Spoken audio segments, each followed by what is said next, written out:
তো hello everyone, আসসালামু আলাইকুম। আজকে হবে পঞ্চায়েত সিজন 4 এর এপিসোড 5 টু 8 এর এক্সপ্লেনেশন। তো এপিসোড 5-এ দেখা যায় মাঞ্জু দেবীর বাবা আসছে নির্বাচনে তাকে আশীর্বাদ দিতে এবং কয়েকদিনের জন্য গ্রামে বেড়াতে। সাচিবজি তার পরিচয় জানতে পেরে তাকে নিয়ে যাচ্ছে তাদের বাড়িতে। হিসেবে তো তার হবু নানা শ্বশুর হয়। নানা শ্বশুর অনেক আস্তে হাঁটে, তাই সাইকেলে করে টেনে নিয়ে যাচ্ছে সাচিবজি তার নানা শ্বশুরকে। নির্বাচনী প্রচারণায় ব্যস্ত মাঞ্জু দেবী। দুই গ্রুপের মুখোমুখি অবস্থান হয়ে পড়ে ক্রান্তি দেবী আর মাঞ্জু দেবীর। ক্রান্তি দেবী বিকাশের বউকে খারাপ কথা বলতে থাকে প্রহ্লাদ চাকে নিয়ে, জমি কিভাবে পাইছে এইসব আর কি। বিকাশের বউকে অনেক বাজে কথা বলে ক্রান্তি দেবী, তাই বিকাশের বউয়ের চোখে পানি এসে পড়ে। ভান্ডাকাশের বউ ভান্ডাকাশের থেকে কম না, মারামারি শুরু করে দেয় দুইজনেই। প্রহ্লাদ চা থেকে টাকা নিয়ে আজে বাজে কথা শুনে দুইজনই অনেক কষ্ট পায়। একটি চরম ইমোশনাল সিন দেখা যায় বিকাশ আর প্রহ্লাদ চায়ের সাথে বিকাশের সম্পর্ক কিন্তু অনেক গভীর, সবসময় তারা একসাথে থাকে। প্রহ্লাদ চার ছেলে মারা গেছে, বিকাশ এর বাড়িতে সে খাওয়া দাওয়া করে, এই বিদায় বিকাশের বউয়ের সাথে তাকে নিয়ে আজে বাজে কথা বলল লেডি ভান্ডাকাশ, তাই প্রহ্লাদ চাও একেবারে ভেঙে পড়েছে। রাতে সবাই বিয়ারের আসর নিয়ে বসছে, সবারই মন খারাপ। নানাজিও আজকে অ্যাড হয়েছে। এদিকে এপিসোড 5 এর সমাপ্তি ঘটে। এপিসোড 6 শুরু হয় নির্বাচনী পোস্টার লাগানো দিয়ে। প্রধানজির পোস্টারের ওপর ভান্ডাকাশের পোস্টার লাগানো হচ্ছে। প্রধানজি বিষয়টি লক্ষ্য করে। সবাই আসছে আলু কিনতে, জানতে পারলো এই আলু ও ভান্ডাকাশ ফ্রিতে বিলি করছে তার প্রচারণা হিসেবে, তাই আর কেউই নিল না। সংসদ সদস্যের বাড়িতে প্রধানজিকে ডেকে আনা হয়েছে। সংসদ সদস্য চায় এইবার বিধায়কজির নির্বাচনে প্রহ্লাদ চা তার দল থেকে লড়ুক, কারণ প্রহ্লাদ একজন শহীদ এর বাবা, পাবলিক সিম্পাতি পাবে ভালো রকম। এক্স বিধায়ক গেটের সামনে এসে হই হুল্লো শুরু করে দেয় এমপি সাহেবের সাথে দেখা করার জন্য। বিধায়ক হওয়ার স্বপ্ন ছিল প্রধানজির, কিন্তু নমিনেশন দিতে চায় প্রহ্লাদকে। এই কথা শুনে প্রধানজি একটু আপসেট হয়ে পড়ে। প্রহ্লাদ চাকে বুঝাচ্ছে সংসদ সদস্য মৃত ছেলের নাম ব্যবহার করে পলিটিক্স করতে চায় না প্রহ্লাদ, তাই তার মন খারাপ। এক্স বিধায়ক যে কোনো মূল্যে এমপির সাথে দেখা করবেই। প্রধানজির ওপর গুলি চালানোর মামলায় সে বিধায়ক পদ হারিয়েছে। দেয়াল টপকে ভিতরে ঢুকছে, কারণ এমপি সাহেব তার সাথে দেখা করতে চায় না। সামনে এমপি সাহেব কথা ঘুরাচ্ছে। এখন এমপি যে বিধায়ক এর সাথে পল্টি নিছে আর এখন প্রহ্লাদকে বিধায়ক বানাবে, তাই সবাইকে গাড়িতে লুকিয়ে রাখছে যাতে এক্স বিধায়ক না জানতে পারে। কিন্তু খুশবুর টের পেয়ে খোঁজা শুরু করে দেয় বিধায়কজি।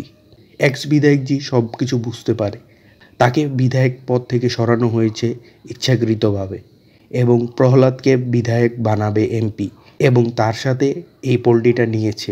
প্রধানজির ওপর যে গুলি চালানো হয়েছিল গত সিজনে, তা এখন স্পষ্ট যে কে এই কাজটা করেছে। বিধায়ককে বদনাম করতেই এমপি প্রধানজির ওপর গুলি চালিয়েছিল, এই কথাই বলছে এখন বিধায়ক। যাকে বড় ভাইয়া ডাকতো সেই করলো এত বড় বিশ্বাসঘাতকতা।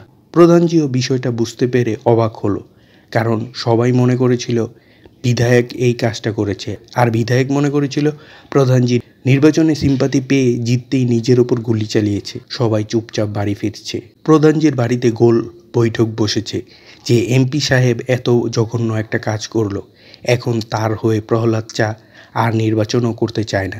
কিন্তু প্রধানজি বলছে পলিটিক্সে একটু এমনই হয়, এতে মন খারাপের কিছুই নেই, এগিয়ে যেতে হয়। প্রধানজি চায় প্রহ্লাদ বিধায়ক হোক যে কোনোভাবেই। এ নিয়ে রাগারাগি করে সে উঠে চলে যাচ্ছে। আর এখানেই এই এপিসোড শেষ।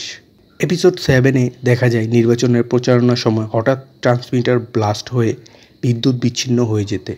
2 দিন পরে নির্বাচন, এখন গ্রামে এত লোডশেডিং। প্রধানজি মেকানিক আনতে সাচিবজিকে পাঠিয়েছে। ইলেকট্রিক মিস্ত্রি আসতে পারবে না, সে ছুটি নিয়েছে। আসলে সে বিধায়কজির গ্রামের লোক, তাই প্রধানজির গ্রাম ফুলেরায় যেতে চায় না।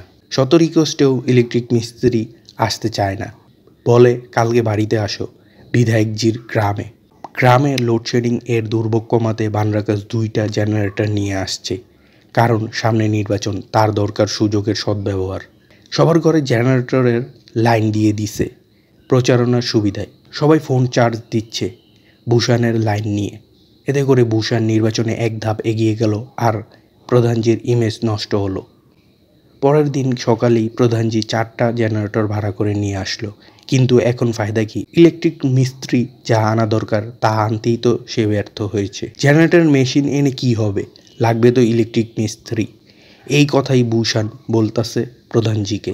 বিধায়কজির গ্রামে ইলেকট্রিক মিস্ত্রিকে আনতে গিয়ে যা ঘটল, সাচিবজিকে বিধায়কজির চামচা এক চর মেরে বসল। প্রধানজির কারণেই তো বিধায়কজি তার পদ হারিয়েছে। এই কারণে সাচিবজি বেচারা। গ্যাঞ্জাম ভালো মতোই লাগছিল, কোনো মতে গণধোলাই থেকে রেহাই পাইছে তারা। বিধায়কজির বিশ্বস্ততা জিততে পেরেছে, তাই আদর করছে প্রিয় অভিভাবক। প্রধানজি গ্রামবাসীর জন্য ইলেকট্রিক মিস্ত্রি এনে বিদ্যুৎ সেবা দিতে ব্যর্থ, তাই ভূষণ সবার সামনে প্রধানজিকে অপমানিত করল। অপমানিত হয়ে কাঁদতে কাঁদতে বের হয়ে গেল প্রধানজি। অবশেষে ভূষণ মিস্ত্রিকে এনে ট্রান্সমিটার ঠিক করলো। আবার কূটনৈতিক চালে ভূষণ জয়ী হলো। ভোট শুরু হয়ে গেছে। এদিকেই শেষ হলো এপিসোড 7। লাস্ট এপিসোডে দেখা যায় সাচিবজির ক্যাট এক্সাম এর রেজাল্ট পাবলিশ হয়েছে। তার রেজাল্ট এর জন্য সে কিছুটা টেন্স, তাই রিঙ্কিকে ফোন দিচ্ছে এবং তার ফ্রেন্ডদেরকেও ফোন দিচ্ছে। টেনশনে সাচিবজি কোনো জায়গায় স্থিরভাবে বসতে পারছে না, এদিক ওদিক ঘুরঘুর করছে। সবাই আসছে বিয়ার নিয়ে। রেজাল্ট ভালো হলে খুশিতে বিয়ার খাবে, আর খারাপ হলে দুঃখে খাবে। কিন্তু রেজাল্ট ভালো হয়েছে, সবাই কুলাকুলি করছে। রাত শেষ হতেই সকালে প্রধানজির নির্বাচনের রেজাল্ট দিবে, তাই লাড্ডু বানাচ্ছে। কিন্তু সে এবার 50 কেজির বদলে 25 কেজির লাড্ডু বানাচ্ছে, কারণ এই নির্বাচনে অনেক অনিশ্চয়তা তার জন্য। প্রধানজির মন ভালো নেই, এইবার কিছু বলা যায় না। ভূষণও লাড্ডু বানাচ্ছে 50 কেজি, তার কনফিডেন্স বেশি। তারা খবর পেয়েছে প্রধানজি তেল দিয়ে লাড্ডু বানাচ্ছে, আর তারা দেশি ঘি দিয়ে লাড্ডু বানাচ্ছে। এই নিয়েও তাদের কানাপুসি, বানরা গাছ যারে বলে আর কি। রিঙ্কির সাথে সচিবজির পুরোই জমে গেছে, প্রপোজও হয়ে গেছে। রিঙ্কির সাথে বিধায়কজির মেয়ের ইগো নিয়ে ঝগড়া হয়েছে রেস্টুরেন্টে সিঙ্গারা নিয়ে। ফোন দিয়ে রিঙ্কি এনেছে সাচিবজিকে, আর বিধায়কজির মেয়ে আনছে সেই চামচাটাকে। সাচিবজি সুযোগ পেয়ে তার প্রতিশোধ নিয়ে নেয়, থাপ্পড় দিয়ে বিধায়কের ওই চামচাটিকে। ফিরে আসার সময় মাফলার ঠিক করার ছলে সাচিবজির ব্যর্থ এক চেষ্টা, কাজ কিছুই হয়নি। নেটফ্লিক্সের সিরিজ হলে অনেক কিছুই এতক্ষণে হয়ে যেত। রেজাল্ট এর আগে পুলিশ মোতায়েন করা হচ্ছে, যাতে পরিস্থিতি বিগড়ে না যায়। ভূষণ বিধায়কের কাছ থেকে আশীর্বাদ নিতে আসছে। এই সিরিজে এই পর্যন্ত এসে বোঝা যায় বিধায়কজি আসলেই বেকসুর, তাকেই ঠকানো হয়েছে। বিনোদ আর মাধব সেন্টারের রেজাল্ট এর জন্য অপেক্ষা করছে। সবাই এসে হাজির, প্রধানজি গ্রুপ আর ভূষণ গ্রুপ। ভূষণ সুখবর অলরেডি পেয়ে গেছে, এখন জানাচ্ছে বিনোদকে। বিনোদ এর এক্সপ্রেশন একেবারেই অথেন্টিক। ভূষণ জিতেছে, কোলাকুলি করছে বিধায়কজির সাথে। বিনোদের অ্যাক্টিং এখানে দেখার মতো, তার এক্সপ্রেশন আগুন হয়েছে। খুশিতে সবার ডান্স, যা সোশ্যাল মিডিয়াতে ভাইরাল। বিনোদ লাড্ডু নিয়ে আসছে প্রধানজির কাছে। প্রধানজি লাড্ডু নেয়নি, কিন্তু মঞ্জু দেবী নিয়েছে। প্রধানজি সব কিছু ভাঙা শুরু করেছে, হার মানতে পারছে না সে। সাচিবজির কাছ থেকে সিগারেট নিয়ে আবেগে ধরিয়ে ফেলেছে। বানরাকাস অফিসে আসছে প্রধানজি হিসেবে। এই স্মাইলটা সাচিবজিকে দিয়েছে সে। ভালো মতো বদলা নেওয়া হবে। সাচিবজি তো থাপ্পড় দিয়েছিল গত সিজনে, এইবার বদলা নেওয়া হবে ঠিক মতো। নাম চেঞ্জ করা হচ্ছে। গ্রামের সুন্দর ভিউ এর মাধ্যমে শেষ হলো সিজন 4 এর। সিজন 5 আগামী বছর আসবে এমনটাই শোনা যাচ্ছে। আজকে এই পর্যন্তই। টাটা, বাই বাই, আসসালামু আলাইকুম।